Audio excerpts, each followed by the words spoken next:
સહકારી માળખે મોટી અસર થાય એમ હતી.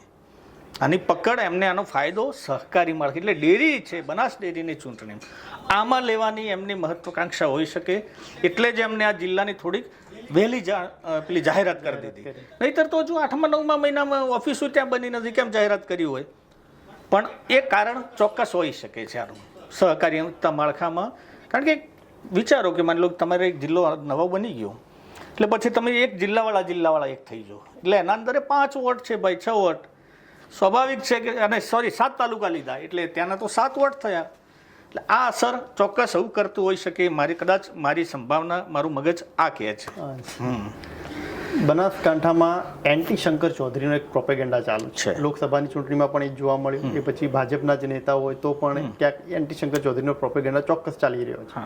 તો એ પ્રોપેગેન્ડાથી શું બનાસકાંઠા કોંગ્રેસને ફાયદો થશે ખરો? બનાસકાંઠા કોનું? આમ છેકથી કોંગ્રેસની પકડ રહેલી છે.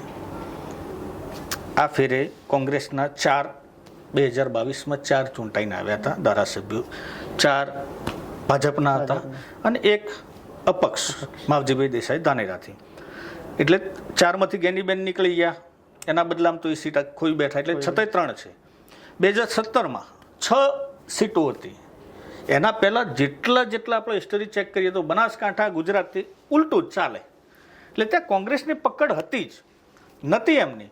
અને એન્ટી શંકરભાઈનો જે વિરોધ થઈ રહ્યો છે, ત્યાં એન્ટી શંકરભાઈનો જે પ્રોપેગેન્ડા છે ને, શું એમાંથી આપણે પૂછ્યું કે ભાઈ કોંગ્રેસને ફાયદો નથી થતો અથવા ફાયદો લે એમ છે?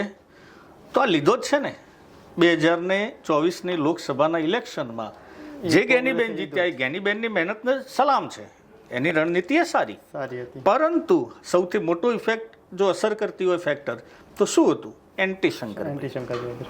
એટલે ગેનીબેનની જીતાડવા માટે નહીં, પણ શંકરભાઈ ચૌધરીના ઉમેદવારને હરાવી દેવા માટે સામાન્ય પ્રજા એક થઈ હતી. એટલે ફાયદો મળે જ છે ત્યાં. અને રાજનીતિમાં તો આવું જ હોય, એકબીજાને ક્યાંક જે મોટો થઈ જાય એનો વિરોધ પણ થોડોક મોટો થતો હોય છે.